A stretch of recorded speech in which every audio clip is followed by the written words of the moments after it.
Hello mga kalalabs! Ito po si Kunato, kapag channel na Simplicity Man. Ang tatalakayin po natin ngayong mga kalalabs ay tungkol po sa isang ayaw na ayaw po natin na maranasan ito. Ito po ang pangangasim ng sikmura. So without further ado mga kalalabs, let's start na po tayo.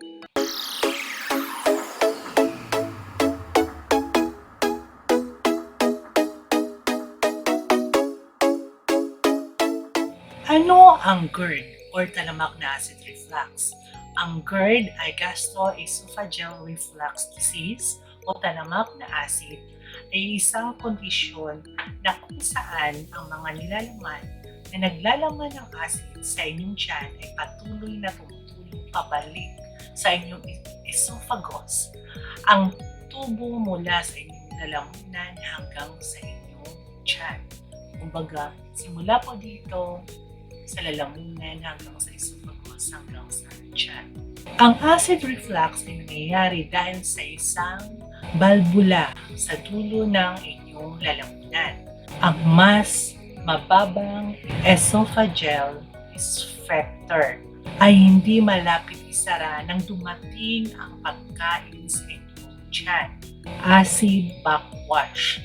Pagkatapos ay dumadaloy pabalik sa pamagitan ng inyong lalamunan, sa iyong lalamunan at bibig, na nagbibigay na isang maasim na lasa, which is pangit. Ang acid reflux ay nangyayari sa halos lahat na isang punto ng buhay. Ang pagkakaroon ng acid reflux at heartburn ngayon at pagkatapos ay ganap na normal. Ngunit kung magkaroon ka ng acid reflux or heartburn ng higit sa 2 beses sa isang linggo, patuloy na kumukuha ng mga gamot sa heartburn at antacid. Ngunit ang inyong mga sintomas ay patuloy na nagbabalik. Maaari kang magkaroon ng GERD. Ang inyong GERD ay dapat tratuhin ng inyong tagabigay na pangangalaga ng kalusugan. Hindi lamang upang mapawi ang inyong mga sintomas, ngunit ang GERD ay maaaring humantong sa malubhang problema. Ano nga ba ang mga pangunahing sintomas ng GERD or talamak na acid reflux? Ang mga pangunahing sintomas ay patuloy na heartburn at acid regurgitation. Ang ilang mga tao ay may GERD nang walang heartburn. Sa halip, nakakaranas sila ng sakit sa dibdib, pamamala sa umaga, problema sa paglunok. Maaari kang makaramdam na mayroon kang pagkain na natitigil sa inyong lalamunan o parang sinasakal ka o masikip ang iyong lalamunan. Ang GERD ay maaaring maging sanhi ng tuyong ubo at masamang hininga. Ano ang heartburn? Ang heartburn ay sintomas ng acid reflux. Ito ay isang masakit na nasusunog na sensasyon sa gitna ng iyong dibdib na sanhi ng pangangati sa lining ng lalamunan na dulot ng stomach acid. Ang pagkasunog na ito ay masahol pagkatapos kumain. Para sa maraming mga tao, ang heartburn ay lumalala kapag sila ay nakahiga sa kama na nagpapahirap sa pagtulog ng maayos. Ang inyong tagabigay ng pangangalaga ng kalusugan ay maaari ring magreseta ng mas malakas na mga gamot upang makatulong sa paamo ng inyong heartburn. Gaano kadalas ang GERD or talamak na acid reflux? Napaka-pangkaraniwan ang GERD. Ang kalagayan at mga sintomas nito ay nakaka-apekto sa maraming tao. Kahit sino sa anumang edad ay maaaring magkaroon ng GERD. Ngunit ang ilan ay maaaring mas mapanganib para dito. Halimbawa, ang mga pagkakataong nagkakaroon ka ng ilang anyo ng GERD, banayad o malubha, pagtaas pagkatapos na edad na 40. So mga lalabs, means pag edad mo ng 40, paglampas mo ng 40, diyan mo na mararanasan ang heartburn or ang GERD or ang talamak na acid reflux. Mas malamang na magkaroon ka nito kung ikaw ay sobra sa timbang or napakataba, buntis, paninigarilyo o regular na nahantad sa pangalawang usok, pag-inom ng ilang mga gamot na maaaring maging sanhi ng acid reflux. Sintomas at sanhi. Ano ang sanhi ng acid reflux? Ang acid reflux ay sanhi ng kahinaan o pagpapahinga ng mas mababang esophageal sphincter or valvula. Karaniwan ang valvula na ito ay mahigpit na sarado pagkatapos pumasok ang pagkain sa inyong tiyan. Kung ito ay nakaka-relax, kung hindi ito dapat, ang mga nilalaman ng inyong tiyan ay babangon sa lalamunan. Ang mga acid sa tiyan ay dumadaloy pabalik sa lalamunan na nagiging sanhi ng kate. Ang mga kadahilanan ay maaaring humantong sa ito ay kasama ang masyadong maraming presyon ang tiyan. Ang ilang mga buntis na kababaihan ay nakakaranas ng heartburn halos araw-araw dahil sa pagtaas ng presyon. Mga particular na uri ng pagkain, halimbawa, paggawaan ng gatas, maanghang o pritong pagkain, at mga nakagawian na pagkain. Mga gamot na may kasamang mga gamot para sa hika, mataas na presyon ng dugo at mga allergy. Pati na rin ang pangpawala ng sakit, pampakalma at mga antidepressant. Ang pinakakaraniwang sintomas ay heartburn, regurgitation. Ang pagkain ay babalik sa inyong bibig mula sa lalamunan. Ang pakiramdam ng pagkain ay nakuha sa inyong lalamunan. Pag-ubo, sakit sa dibdib, problema sa paglunok, pagsusuka, sumakit ang lalamunan at pamamalat. Paano ko malalaman na nagkasakit ako ng puso at hindi atake sa puso? Ang sakit sa dibdib na sanhi ng heartburn ay maaaring matakot sa inyong atake sa puso. Ang heartburn ay walang kinalaman sa inyong puso. Ngunit dahil ang kakulangan sa ginhawa ay nasa inyong dibdib. Ngunit dahil ang heartburn ay walang kinalaman sa inyong puso.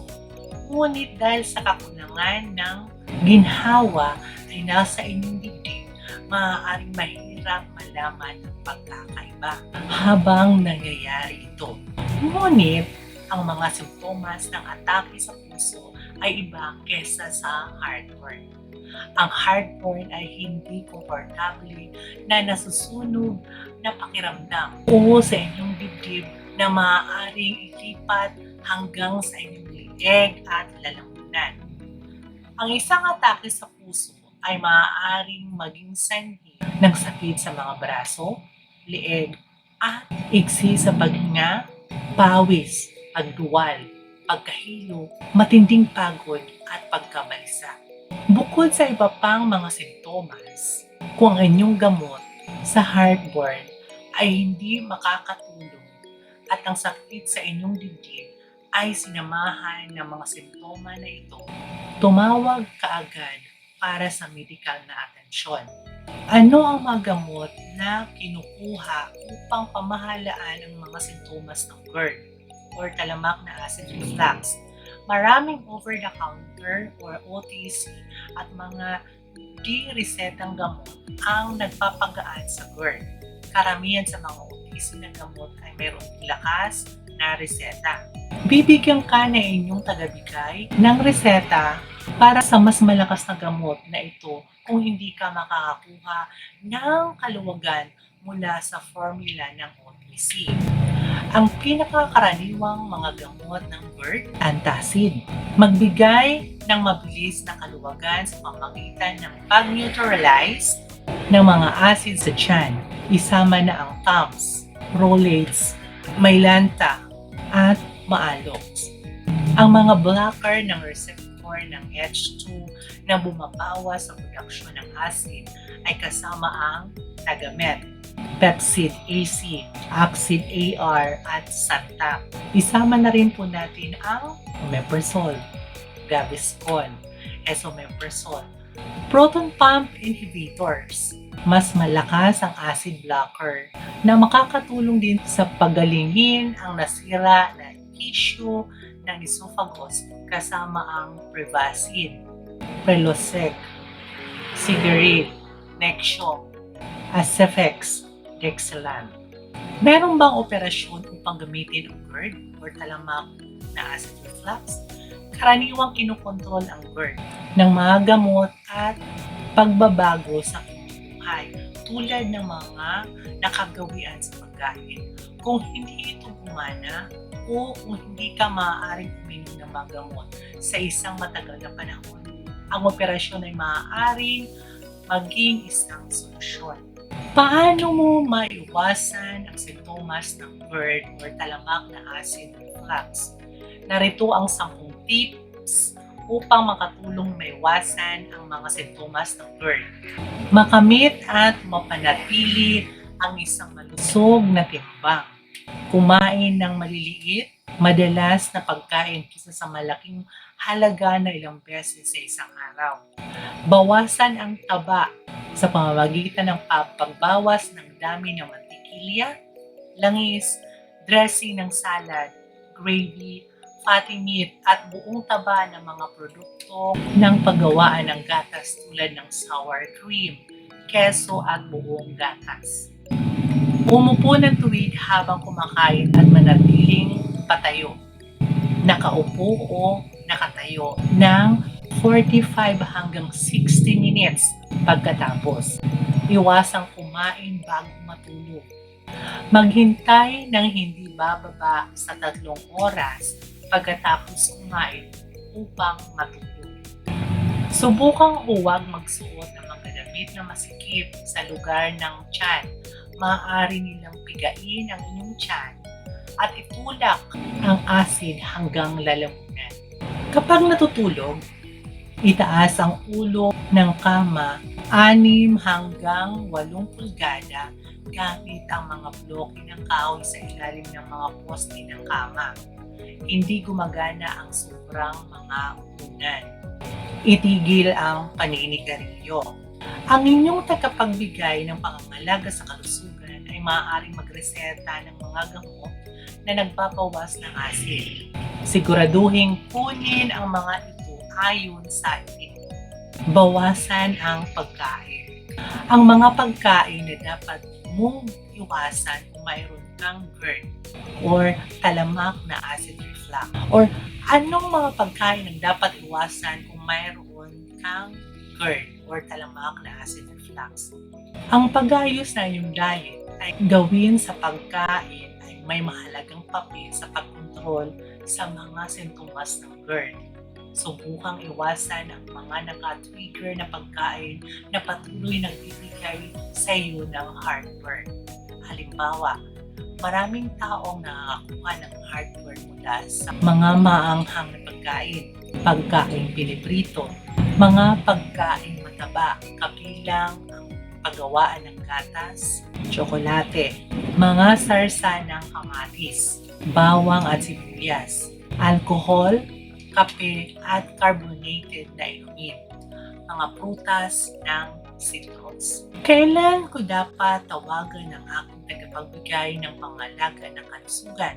Kung makakaranas ka ng acid reflux o heartburn na higit sa 2 beses sa isang linggo sa loob ng maraming linggo, patuloy na kumuha ng heartburn at antacid at patuloy na bumalik sa inyong mga simptomas, tawagan ang inyong tagapagbigay ng pangangalaga ng kalusugan.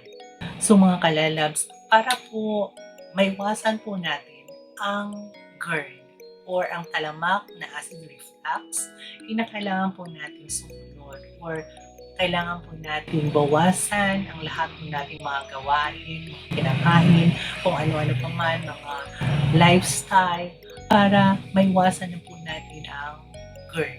Kasi kahit hindi nyo aminin, ito po ang isa sa ayaw po natin mangyari sa atin. Lalong-lalo na everyday po tayo nakakaranas ng ganito. Shinare ko po to sa inyo dahil isa rin po ako sa nakakaranas ng ganito na araw-araw na lang po talaga po hindi ko po talaga gusto kasi minsan po parang bumabaliktad na po yung sigura ko sa asin. Simula sa tiyan, paakyat na po. Feeling ko tuloy may sakit na po ako sa puso which is hindi naman po totoo. Kasi ang GERD po ay isa po siyang maasim na parang hindi ko maintindihan na gas na tumataas po sa esophagus papunta po sa ating heart na parang sa tingin natin may sakit na po tayo sa puso kasi pagdating po sa lalamunan, para tayo sinasakal. So, nahirapan na po tayo huminga. Kaya minsan sinasabi natin na may sakit na po tayo sa puso. Para po maiwasan po yung mga kalalabs, kinakailangan po natin sundin ang mga pagkain na dapat natin kainin para po maiwasan po natin ang GERD. Pero, hindi ko naman sinabi na talagang gawin nyo po yan. Kasi nasa sa inyo na rin po yan kung talagang susunod kayo or hindi. Kasi wala naman po ako karapatan at pagsabihan kayo, nasa inyo na po kung susunod kayo o hindi. So maraming salamat po. Sana po may natutunan po kayo sa aking video. O kahit ganito lang po, sinasabi ko lang po sa inyo ang mga dapat na gawin at ano mga hindi dapat gawin. So muli, ito po si Tuloy Nagsasabi. Maraming salamat po. Sana po supportahan niyo po ang aking YouTube channel. Sa lahat po ng mga subscribers ko, thank you very much po. Sa mga bago pa lang po sa aking YouTube channel, huwag mong kalimutan i-click ang subscribe at bell button, like, share, comments para po update po kayo sa aking mga susunod na video. So, smile lang po, wag po kong sinimangot na lang buhay ay weather lang. Pag may problema ka, go lang kasi hindi ka naman po bibigyan ng problema hanggat hindi mo kayang i-resolve. So ito po muli si Tuloy Nagsasabing. Thank you very much po. Until next time. Paalam. Bye-bye.